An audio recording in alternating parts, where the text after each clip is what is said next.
Before We Cheers is about celebrating people and moments before the spotlight hits. That build up, the texture, the in-between. Because from my perspective and my experience, the best stories don't always happen during the toast. Sometimes they happen before it. I'm Zach, and for our very first guest episode, I'm sitting with someone who's been called a memory keeper for New York. Andrew Werner's a photographer, entrepreneur, storyteller, whose images are polished but still manage to hold onto the person inside the pose. He's photographed cultural icons and celebrities and created projects like Places Without Faces, launched a brand called Fleur'd Pins, spoken at high schools and industry events, and continues to shape how we see style, celebration, and legacy in this city. Andrew, how are we?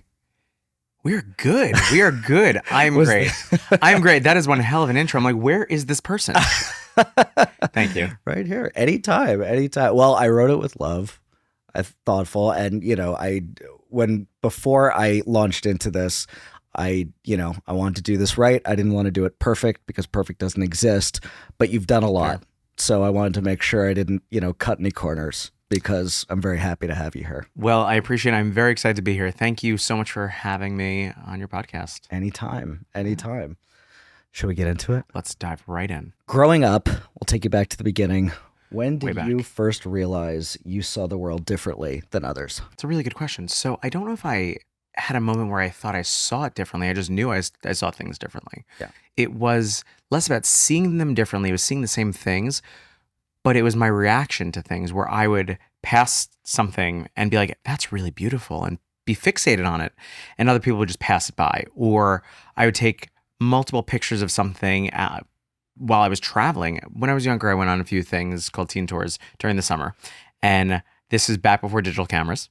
If anyone here listening can remember that. And point and shoots with film, actual film, and disposables. And I would take rolls and rolls of film and have disposables. And my mother would have them all developed. And I just had a fixation and a fascination with capturing moments. Right. And I just saw so much beauty in the world before me that I wanted to capture. And it wasn't until after the fact, looking back, where I was like, wait a second, something is different here. It was organic, it happened naturally. And I just, looking back, and I could see, wow, I really saw so much that I wanted to capture, and I just ran with it. And that indirectly led me to my career today. What age are we talking about? We're talking, oh my God, 12, going back to sleepaway camp, to teen tours across the country, to Hawaii and Alaska, 12, 13, 14, 15. Okay. Yeah. So you've been through many a camera since then. I've been through many a camera. What are you working with now? Right now, I love my Nikons. And it's funny because a lot of people will say, what do you shoot with and why? Trying to be Mr. Tough Guy. Yeah. And I'm like, it's really where you start. There are every day new cameras that come out, new pieces of equipment. And I'm not one of these people who's hyped up on the piece of equipment and the newest and latest. Like, I don't need the newest TV, or I don't need the newest phone. I like what I have. I use it. It's a tool. Will I upgrade it when it needs to be? Yeah, of course.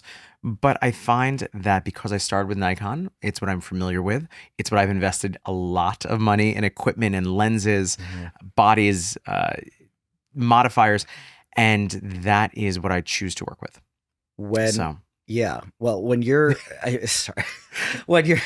I was just going to say, I mean, does anyone have a preference when they're assigning you a job now? Will they say it's got to be digital, it's got to be film, it's got to be this certain way? Or is that your call? It's my call. I've never actually, since being younger, worked with film. It has been digital through and through. In high school, I took a photography class, which was developing things in the darkroom. I love to say the photographers do it in the dark.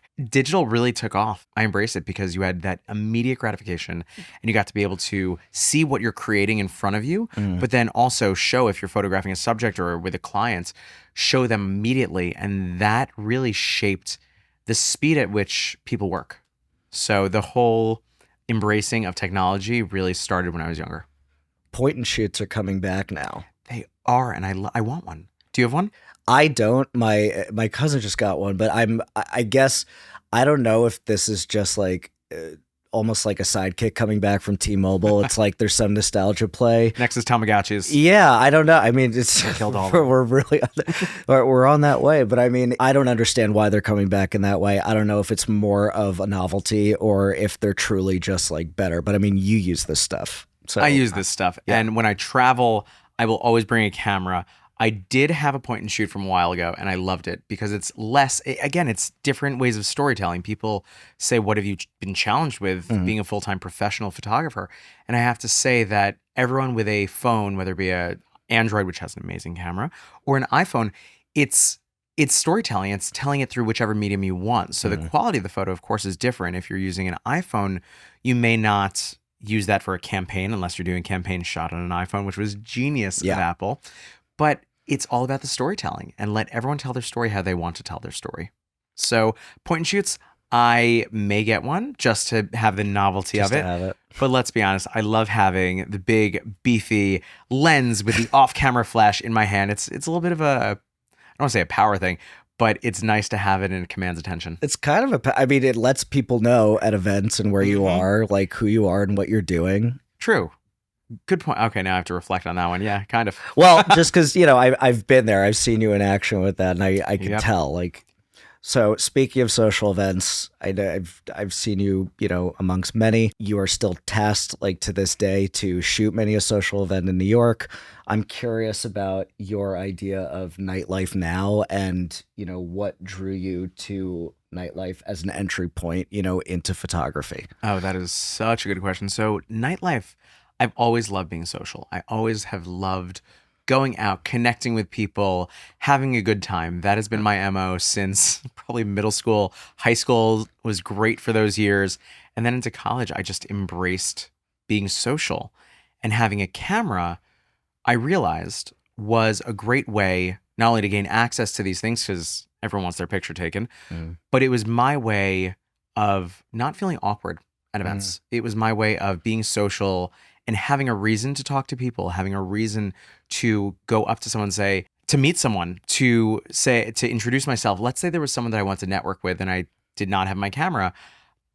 I don't know what would be the icebreaker, but here I could easily say, oh, let me get your picture. By the way, Andrew Werner, so nice to meet you. Yeah. And it was that easier way to assimilate into situations, which would have, for me, been a little bit more awkward. So going into nightlife, as soon as I graduated college, I would go out with my point and shoot a lot. And then I had my somewhat professional camera and I would take pictures at bars and clubs. And this is going back to when Facebook was still private and you had to have that college ID to get into Facebook. And I would capture the moments, the parties, the nightlife, the clubs in New York City, and then post them on my Facebook. And after maybe a few months of doing that and getting to be social and people getting to know me a little bit, I would have promoters be like, hey, we want to book you. What's your rate? I was like, what do you mean? They're like, well, you're a photographer. Ding, ding, ding. Guess who became a photographer professionally? So printed out some cards. My brother loves to tell that story. I printed out some cards that said Andrew Werner, photographer, became a photographer, and started working in nightlife. And it was so much fun. I'd be out from, 11:30 to 3 a.m., put the pictures up, get paid a little bit, have an open bar, being paid in drink tickets most of the time, and really got to have a lot of fun without a lot of responsibility. It's like photography as armor. Kind of, yeah. Almost. Bill Cunningham would be very proud of that. It was wonderful. Now, in nightlife, back in those days, there weren't too many camera phones. So it was up to me to document what was great, what was not. And I essentially had the power to tell the story, a recap of the night. So it was very cool for me to be able to relay and say, these are the people that I think should stand out. These are the people who I photograph. These are the people who are cool. These are the people who look great, and curate that in nightlife. So it was wonderful. Now, fast forward to 2025. Is there still a nightlife per se? I mean, I haven't been out past probably 10, 11 p.m. in a while, but it was one of those things where everyone has phones. I mean, I go to events these days where there are younger generations and they're all on their phone. Is there much socializing going on? I mean, when you went out, were you on your phone or were you socializing and meeting people and talking, buying drinks and telling stories and dancing? Everywhere I've been lately, it's really people just on their phones and they've lost the art of communication. I think a lot of people use these photos as like evidence of them out to really, of course, remember the actual event. But if they're on their phone most of the time, it's that alone together conversation again, right? It's, the alone together. It is kind of sad. Yeah. I think it's really sad. Celebrities have been like, interviewed about, this golden time, like prior to phones. And I don't want this to be the whole conversation. I'm just like interested in this particular interview that Gwyneth Paltrow just did, where she said, in the 90s, it was going out was great because you could go to these parties, you could go to these bars, and there were no phones. So one, you could get away with whatever you wanted. And two, everyone was very much there, very much just like there to have a good time. I don't think they were as intimidated as, people might be now to like interact. You could get away with so much stuff. There was very little evidence, if there was any. Yeah. So times have definitely changed. And I miss that era of going out and partying and dancing and doing everything that we did. It's a bygone era. And I'm glad for that. So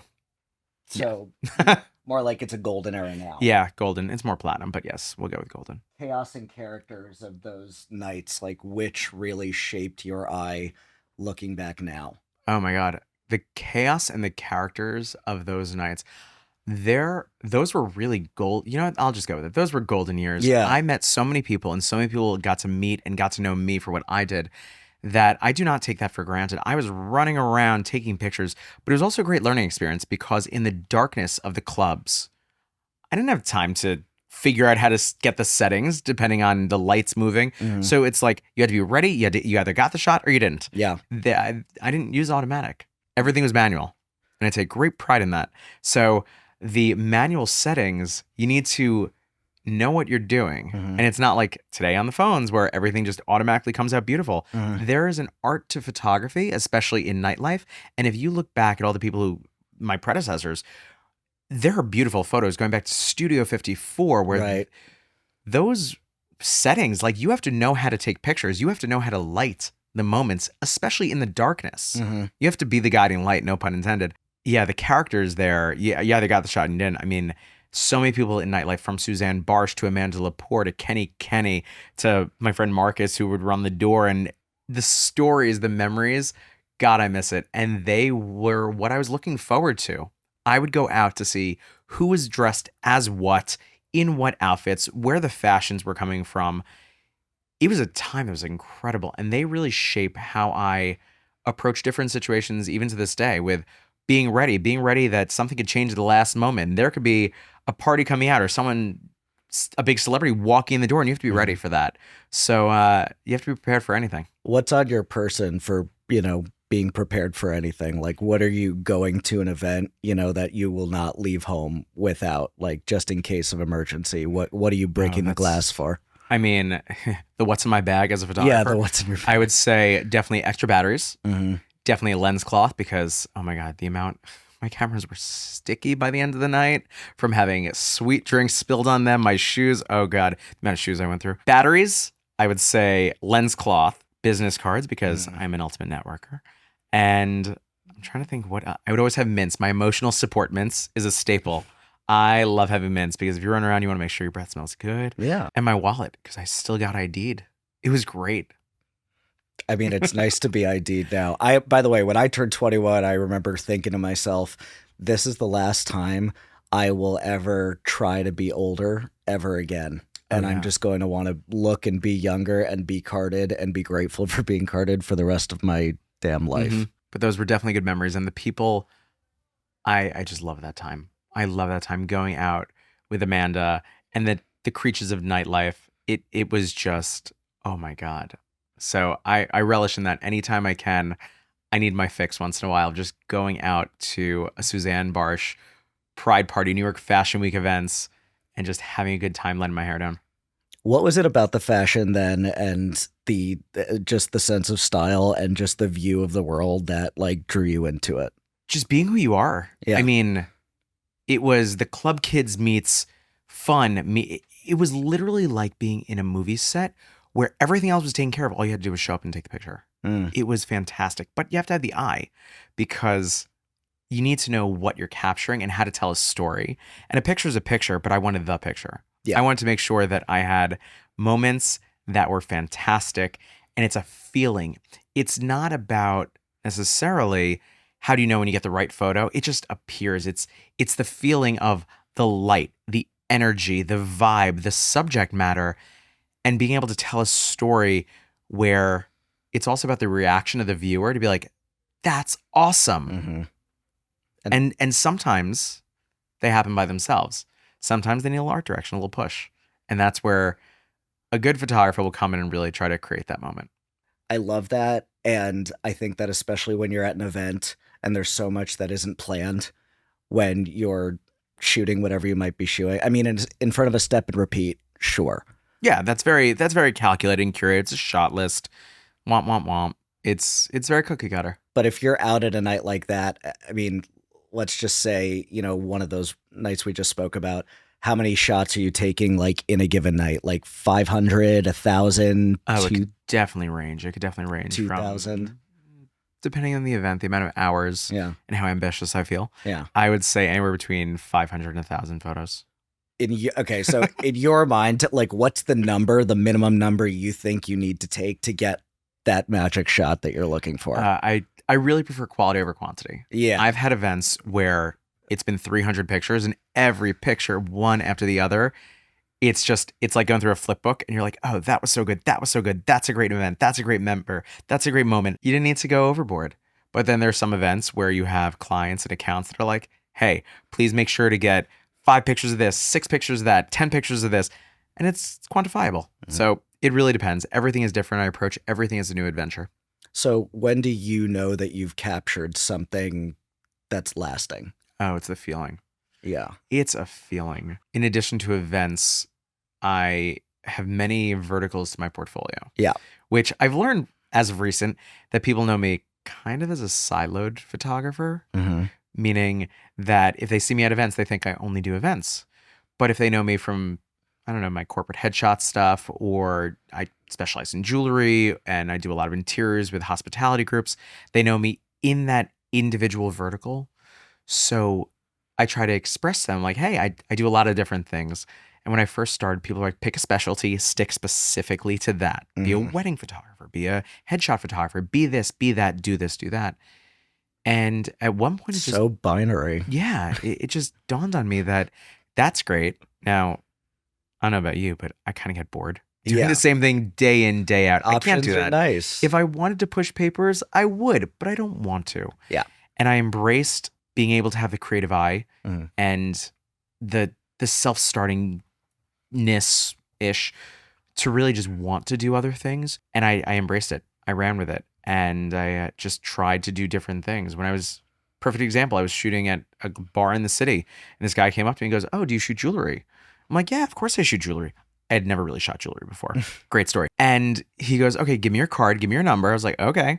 Gave him my information. He goes, I'll have my team reach out to you. Now, anyone else could have washed that off, not thought twice. Me being me, went home, did my pictures from that evening, and it resonated with me. It's like, okay, someone wants to know if I shoot jewelry. Let me learn how to shoot jewelry. And it was very much one of those situations where I didn't take a class, I didn't study. I would borrow pieces of my mom's jewelry, a friend's nice watch, and teach myself how to light it, how to make sure it looked good. I'd go through the magazines such as Rob Report and MR Magazine and Vogue and Vanity Fair and be like, how do I make this watch look like the picture in the magazine?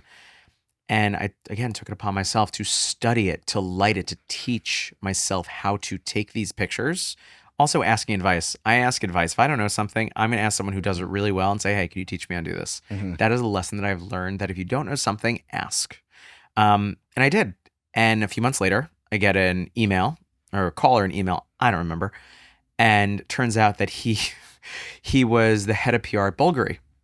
No big deal. NBD. And one of my first big accounts was photographing archival pieces at Bulgari. And because I taught myself how to do it and I wanted so badly to improve and do this, I landed it and I was shooting archival pieces for them. And then ended up photographing their interiors and some food and beverage stuff and events for them over the years. And I had a wonderful working relationship with their team that got my foot in the door for shooting jewelry. Something that I'm very passionate about and love doing. The dots just connected. You get to keep anything? Oh, no. But another good story, how I think you just asked, how did I know when you get the shot? Yeah. One of the pieces I had to do was a Serpenti necklace. And for the viewers at home who don't know what you just said. What is that? A Serpenti necklace. One of Bulgari's iconic pieces is a serpent, a snake. Yeah. And it's just a long diamond. I think it was like 3 feet, this necklace. It was gorgeous. And we're up in their store in one of the meeting rooms, the conference rooms. And I have my lights set up. I have my assistant. I have everything going. And this is, I don't know, several $1 million piece of fine jewelry. Gorgeous, gorgeous piece. Me being me. Took it, put it across my shoulders. Keep in mind, there's a guard there, head of PR and marketing. I'm just doing my thing. I'm getting flashbacks to Ocean's 8, which of course that piece was, in the movie like 150, whatever it was, something like that. And I think an actress had just worn this on a red carpet unbeknownst to me. Anyway, I put it on my shoulders and I go, and I start shimmying, being my normal self, shimmying to it, and like, I'm a slave for you. And we all just start laughing and having a good time. And they go, and that's why we hired you. Like, it's fun. And I learned that being yourself in situations where you can just have fun it's great. The picture that I ended up getting, they wanted just a flat lay. So a bird's eye view of this piece of jewelry, standard cookie cutter for catalogs. I had the initiative to play with this piece once I finished shimmying and doing my best Britney Spears imitation. We've all done it in our rooms. Oh, of course. Alone. You know, we don't all get the between that and putting the towel on my head to look like a turban and just like dancing around. Yeah, we've all had our days and nights. And I had the Serpenti necklace sort of like a snake charmer would have it going. So it's standing up, and Marion Fassel, who included that photo in one of her books of Bulgari, they just said that it was a very iconic photo for them because I thought outside the box and created this image, which I'm still very proud of. And to me, if you ask one of my favorite jewelry images that I've ever created, that would be one of them. It's so simplistic yet so profound. And very special moment for me, just to trust my instincts to create something and think outside the box and run with it. And it's vindicating because here's a brand that you've looked up to for a while, and then they just told you, not only do we love working with you, but you're like, whoa, the shit's really good. This photo's fantastic. We're going to use it. Yep. In, official, in magazines, in print, for ads, maybe our catalogs, whatever that might be. That's got to feel like, wow, now I'm part of this process. So that was definitely a moment that I treasure and learn from. I learned to trust myself. I love that. That's super special. How do you mix? I mean, and now we're going back to more, social events specifically, being in the mix socially, in front of the camera versus behind now. It is a very tough line. Yeah. Transparently, it was very difficult at the beginning because you want to do something that you want to be known for, but you also want to be an individual and like a human, a person. Yeah. Someone that you could have a conversation with without my superhero cape camera. Right. You're not a mannequin. No, I'm not a mannequin, but I'm also not any which way. I wanted it to be real. I wanted to show up. I wanted to be a photographer, but I also want to be a guest. Current day, I ride the line where it's like, am I a guest? Am I a photographer? Am I the hired help? Am I enjoying the party? It's really grown on me where I can do both. I find one of my strengths that I really enjoy doing is because so many of the people I work with welcome me and I know them and I'm friendly with them. And if I'm not, I run the same circles depending on the event where there's a comfort level because you see these photographers at events. Sometimes it's awkward. It's like, oh, let me get a picture, and they don't follow through. They don't have the anecdotal things to make you smile. I find that being a familiar face wherever I go has been in my favor because people feel comfortable with me to smile, let their guard down, and just enjoy themselves and reveal who they want. It's not one of those, and then though, it's Andrew, great to see you. Oh wait, let's get the picture and then let's have a conversation. Yeah. And while I don't objectively like pedestrian conversations where it's like, hey, great to see you. You look fantastic. I'm going to keep going. Sometimes it's like that. And then I put the camera down. It's like, oh, how are you? What have you been up to? And there's that genuine authenticity of wanting to connect with people that I really enjoy. I feed off of it. Still trying to decide if I'm a extroverted introvert or an introverted extrovert, but I recharge off of these social things. So even going back to my college days, I love it. I love being out and about. I love getting to meet people. I love being around people. And that lends itself very well to what I do. So hands in hands, it's definitely helped my career. I think that's why I really wanted you on here also, because I think we both love people. I don't love all people. I love a lot no. of people, but there's something to be learned. There's something to be, had from everybody. And I feel like, through your artistry, you've just been able to, not just exercise those muscles, but you learn more about yourself. You learn more about others while you get to create something special along the way. Yeah. I've definitely learned a lot about myself. Going back to before I was full-time a photographer, my friend Charles was like, you need to go out sometimes without your camera. You need to let people know that you have a personality. Yeah. And you're fun to be at, and you're not just the hired photographer. You are a guest at the party who's shooting, or whatever the case may be. And there were so many nights that I went out without my camera, and I got to see who would come say hi to me for me. And then when they noticed I didn't have a camera, would still hold conversation, or, okay, and then walk away.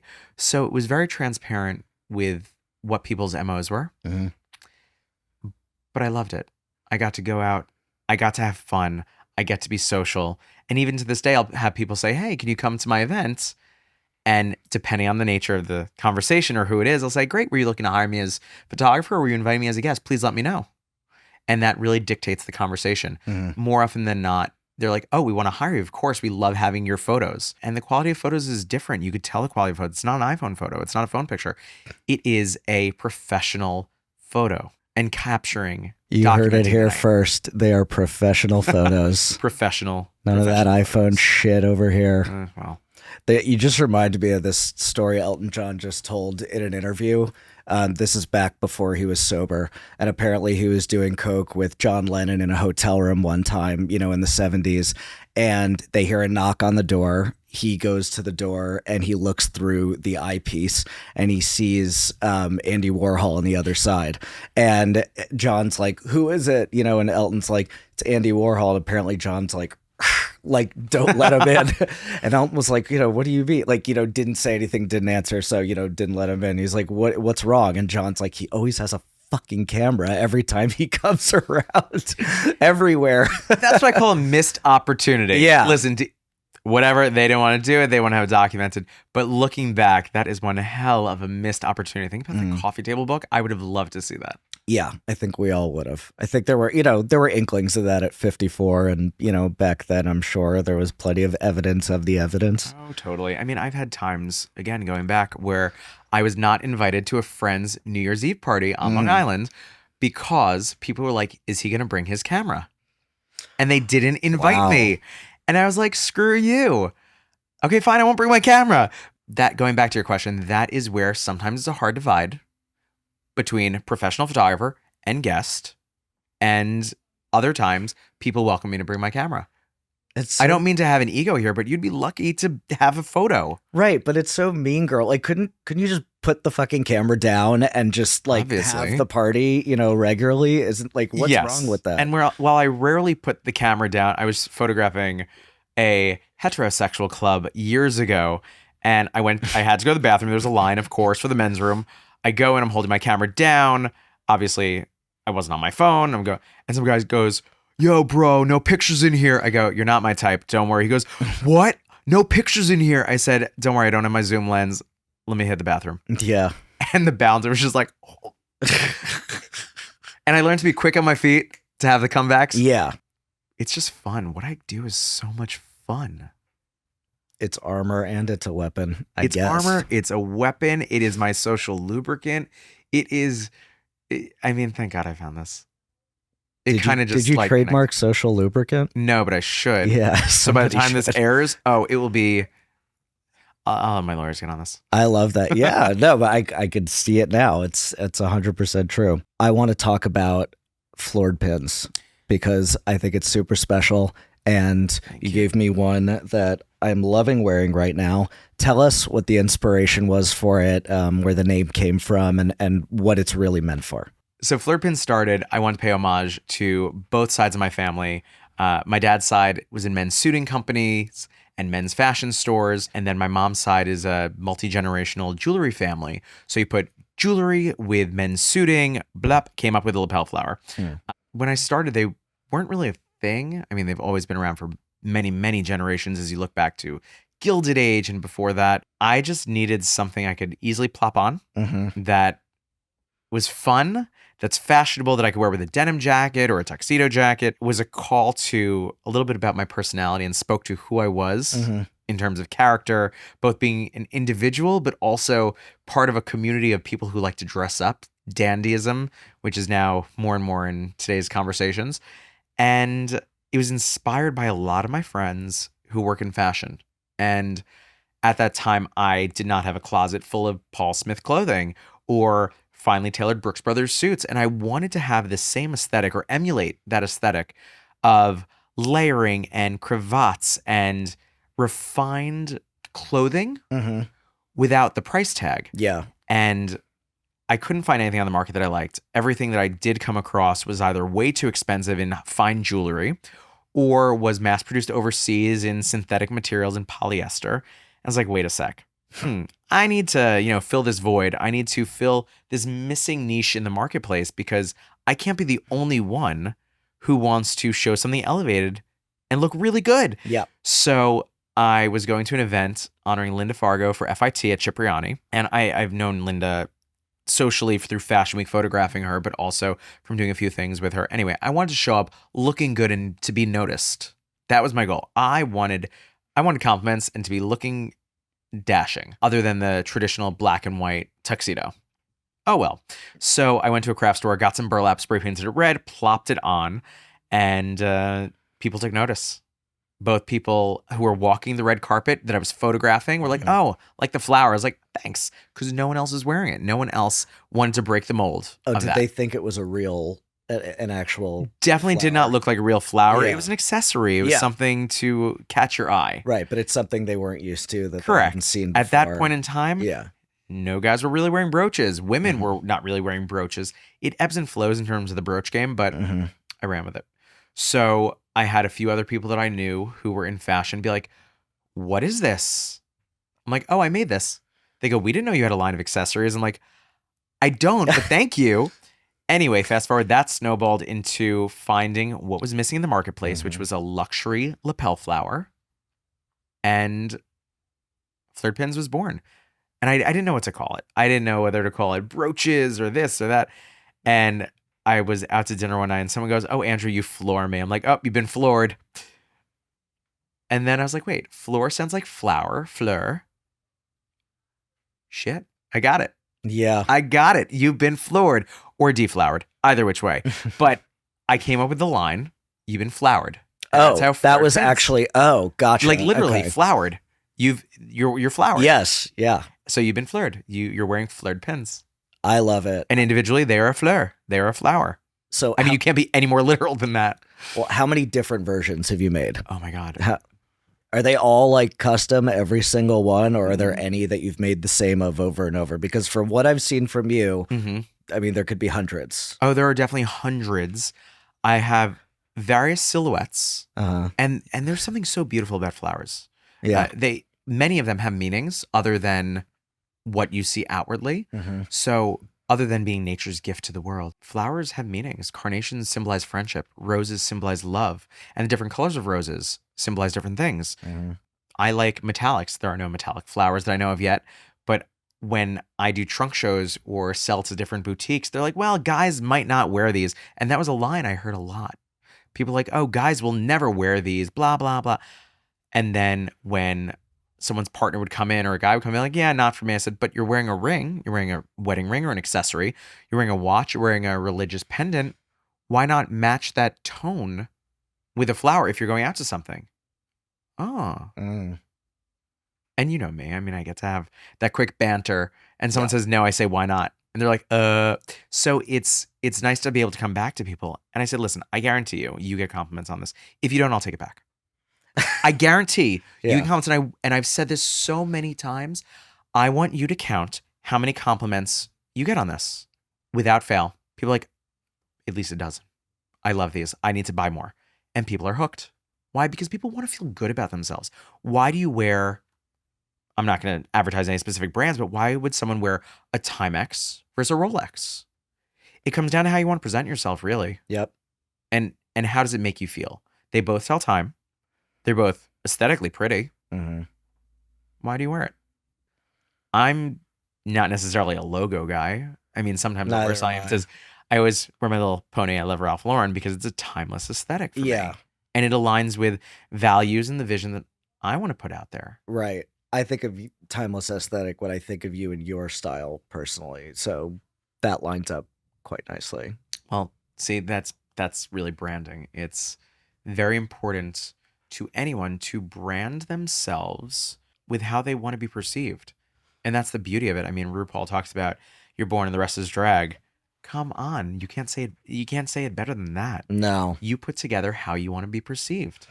Drew Barrymore had someone on her show talk about flowers one time. And she was going back and forth with Ross Matthews, talking about, oh, this flower, how do I keep them alive? How do I keep them this?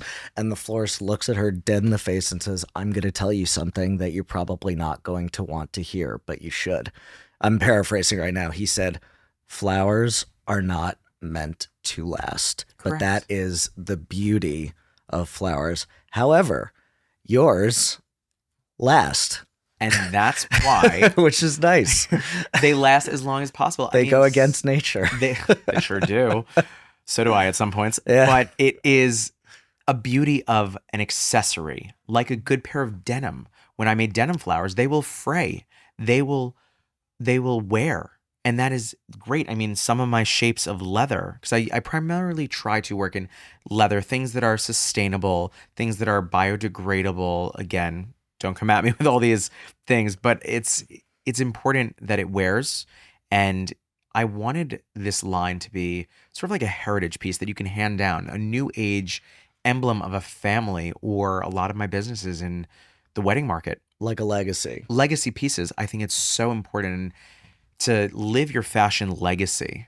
I know it sounds so weird to say, but you live your legacy every day. What do you want to be remembered for? Because you have to actively start doing it today. So that way, whenever you look back, you have something to look back on. I was actually going to ask you about like branding as far as legacy is concerned, because, for the things you shoot, for the people you shoot, there's legacy in that too. Whether it's the name of the editorial or the periodical that you might be shooting, the brand, etc., the subject matter. You've just shot, even just very recently. I know summer's a very hot time for you, so thank you again for making the time. But you shot people from, Fran Drescher, Chris Appleton, celebrity hairstylists as well, who I saw that shot. It was beautiful. Thank you so much. That was for Spotlight magazine. Yeah. And I mean, you see these people who are very famous and you have these preconceived notions of what they might be, how they might act, what they might say.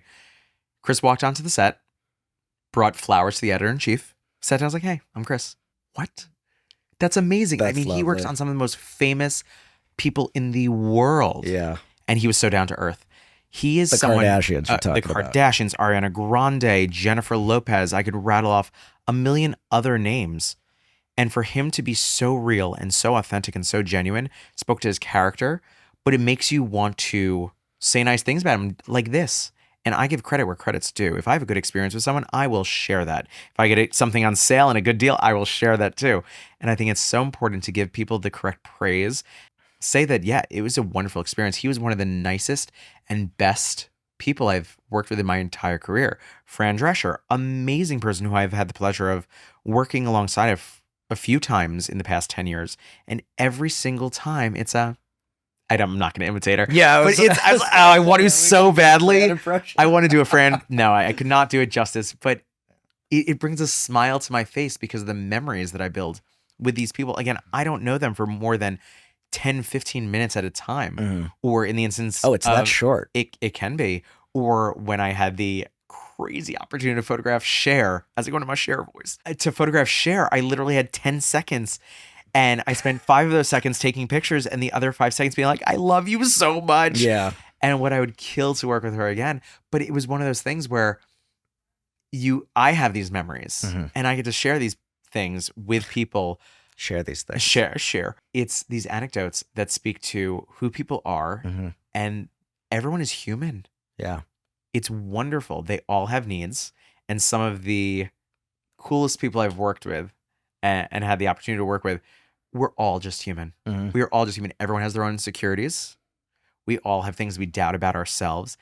And you have to be in a situation where you trust the people And there was a moment with Chris where you had his publicist, his team, hair and makeup, stylists.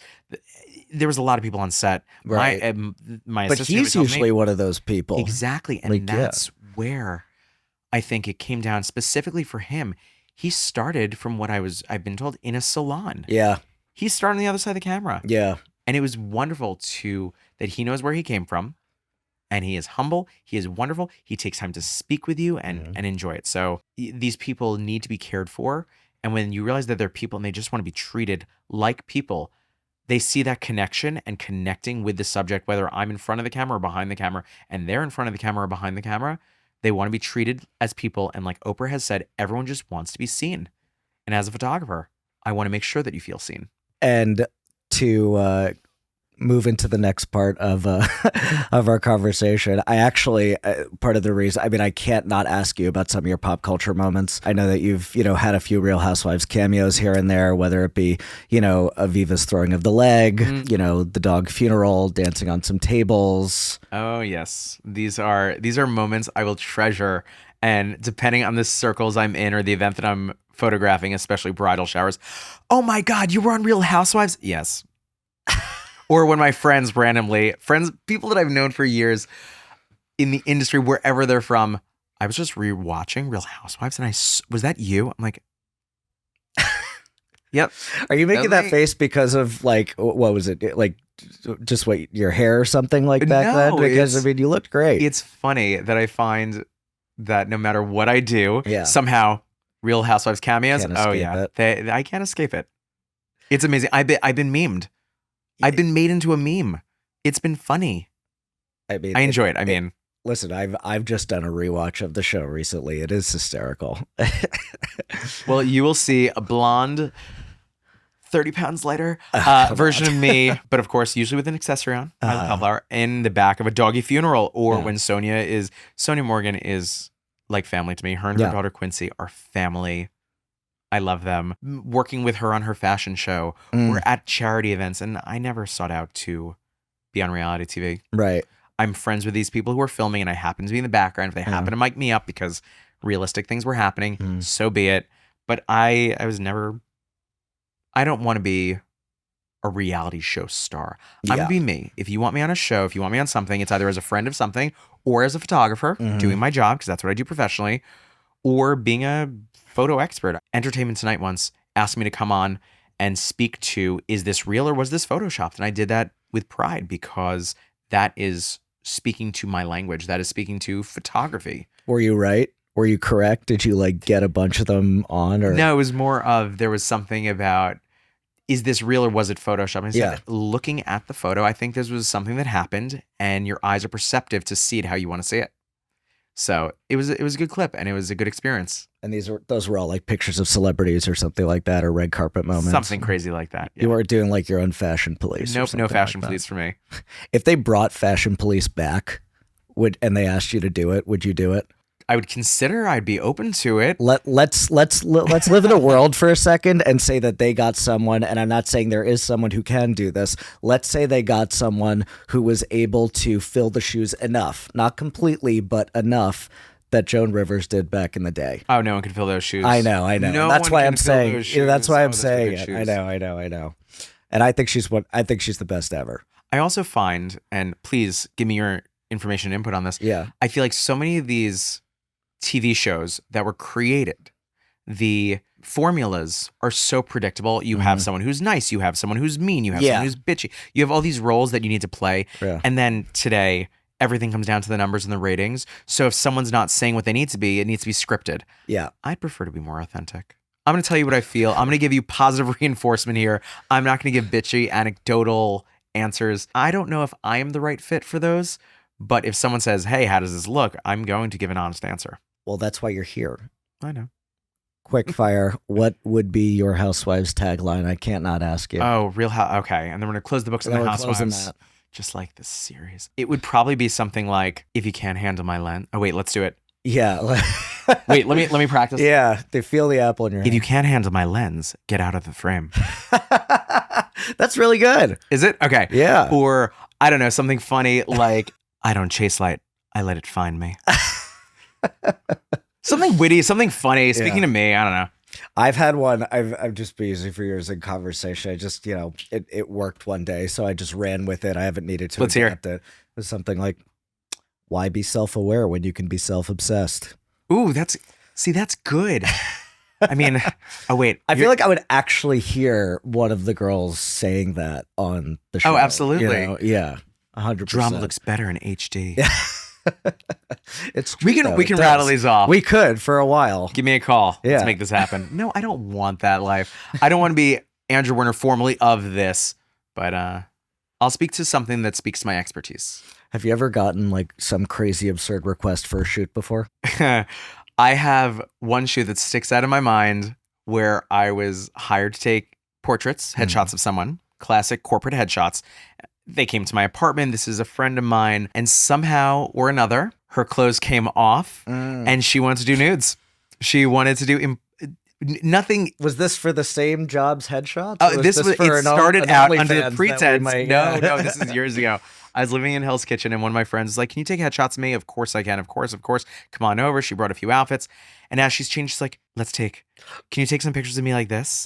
And it was nothing sexual whatsoever. They were beautiful and they're artistic and they're gorgeous. Tasteful. Very tasteful. I was like, screw it, let's do it. And I took some beautiful nudes of her. But I went in under the pretense of we're taking classic headshots. It was lit for that. And well, clothes came off, camera came out, and we had fun. Did you? Did you? They're beautiful photos. Yeah. And every time we get together and someone goes, "How'd you guys meet?" I'm like, well, and she goes, "He took naked pictures of me." Oh, she's like open and upfront about it. This is a friend who is so incredible, and we just have the best times together. So yeah, that is definitely a memorable experience where something was a different kind of request. Did you like come up to this person after the shoot and you were like, "By the way, this was, whatever, but we can, keep the." Was there any conversation even needed after the fact? No conversation like, needed at this point. Great. It was thereafter she got her pictures and we took some headshots after. It was fun. That's pretty fabulous. It honestly, is. I just go with the flow. Listen, you can't. I am so type A. Yeah, it is. I'm not agreeing with you. I'm just observing. Totally but it's not a bad thing. Some people have said type A is a bad thing. It's not a bad thing. You just know what you like.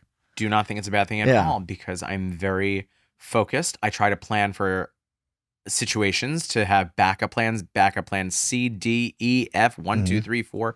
And I think it's important. Through my experience, I know what to expect. I know that if something goes astray or awry, like what to do. And you have to be able to pivot at any given moment. And I've learned that the hard way. So you just got to run. So yeah, I was ready to take pictures and I continue to take pictures.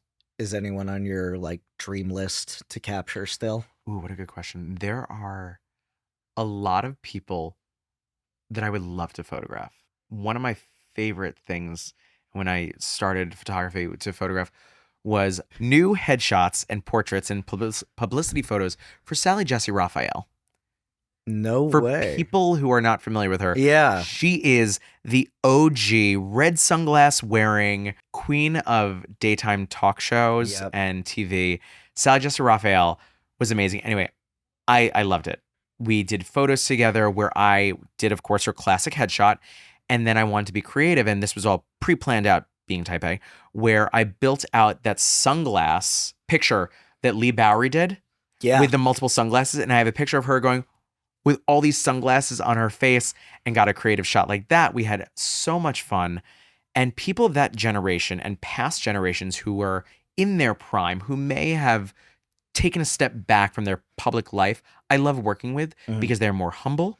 They enjoy the experience. They know what to expect. And they really make it a good time. So, I mean, not that she's past her prime whatsoever because she does new things every day. Meryl Streep is someone I would love to photograph. Yeah.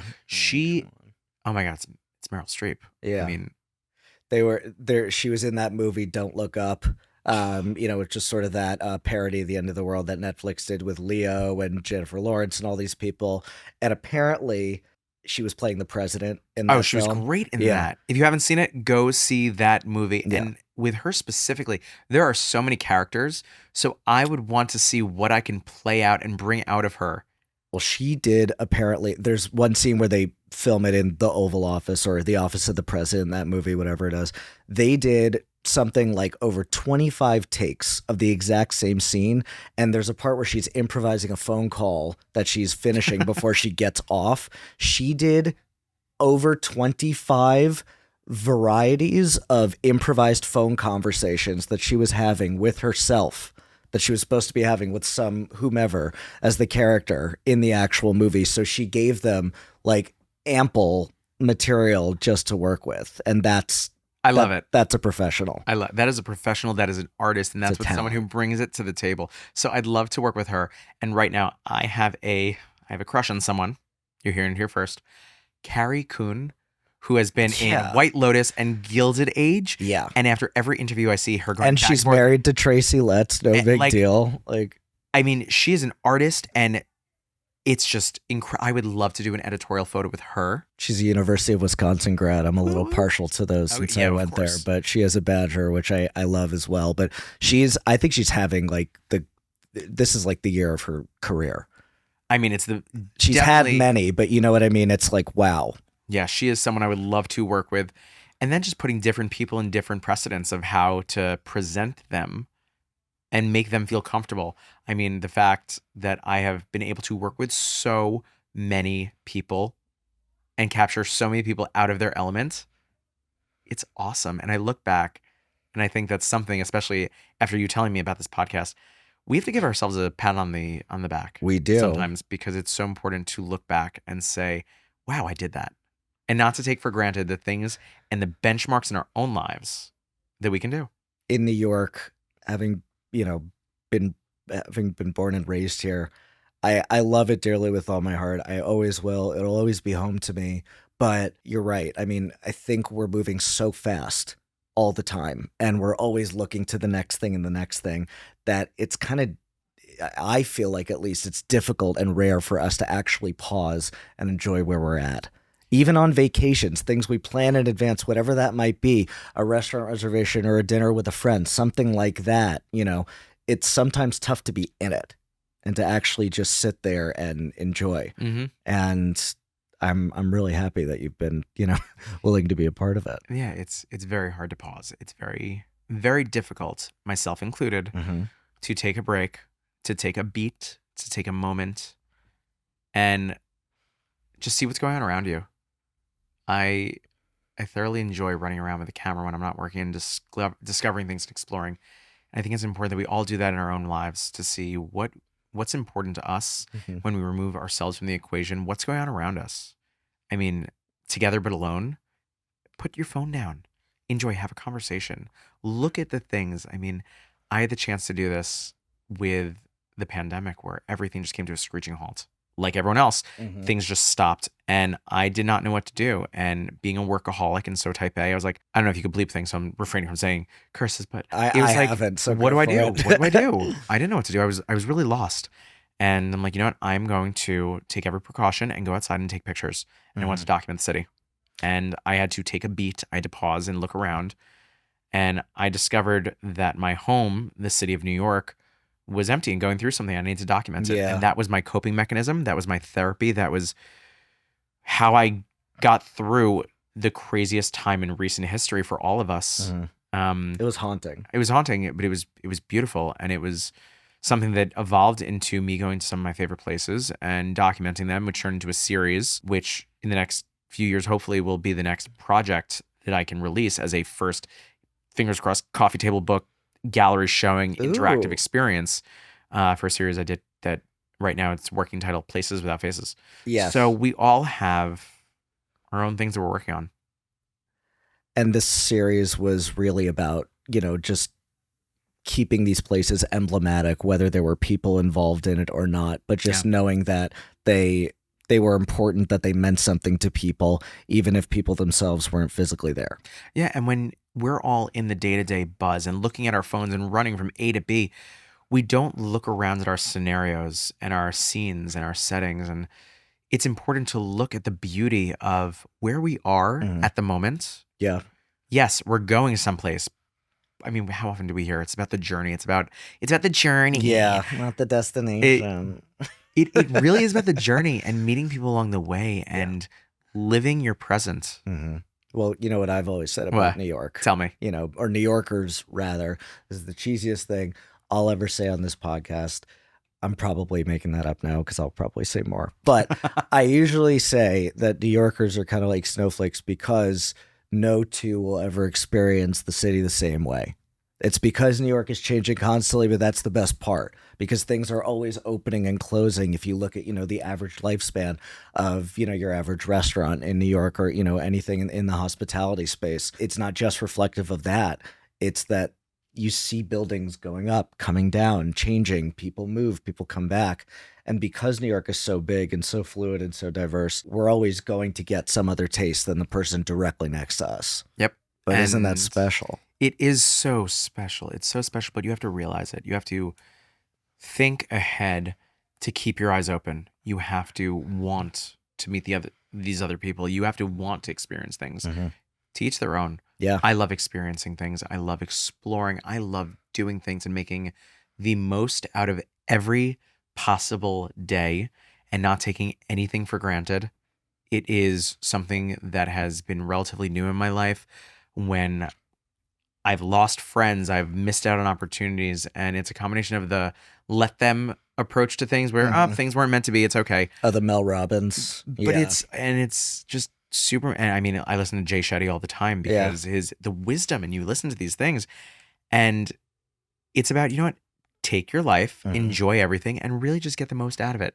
I want to hopefully in many, many years look back and say, I did everything I wanted to, and that's a life fulfilled. Yeah, I would agree. And I try to live that, going back to your point about legacies. Live your legacy every single day. Do something that you want. Do something to make your life better. And if you can make someone else's life better by giving them a compliment, by making someone smile, by having a smile on your face and not arguing all the time, smile. It costs nothing. Maybe the dentist, but it costs nothing to smile. That's so sweet. But it's true. It is true. Fight me on it. It is true. If you smile at someone and someone smiles back, you might have made their day a little bit better. Well, let's make the day a little bit better because I like to close this out with two things. Tell me. And I say I like to as if I do this all the time, but we're doing it. So if you could give a piece of advice to yourself that you don't usually take, but you feel like you should, what would that be? The advice would be trust your gut. Mm-hmm. Trust your gut. You know yourself better than you think you do. And to have faith, everything works out how it should. It is so important because people doubt themselves, people compromise themselves, people put themselves in situations that they don't need to be in. And it's something that I can give the advice, but we all have a hard time taking our own advice sometimes. I'm sure we've all come across that. It's just to trust your gut instinct. And finally, the ritual. You can pick up your cup right there. What are we toasting to? Oh, well, this is quite easy. We are toasting to two things today. One, we are toasting to you for the launch of this podcast. Thank you. Congratulations on doing this and having the tenacity to do it. The balls to freaking do it. Good for you. And that's all it takes. It takes showing up. It takes having the ambition to do it and doing it. And we're all toasting to ourselves. I'm having a Niecy Nash moment. I did it for me. Yeah. I'm toasting to ourselves today. I'm doing this for me too, but I'm glad you're here for it. I'm honored to be here. I am proud to be here. And I can't wait to see where this goes. And I'll gladly come back. Cheers. Cheers. And here's to the moments before the flash, before the toast, before the cheers. Cheers. Cheers.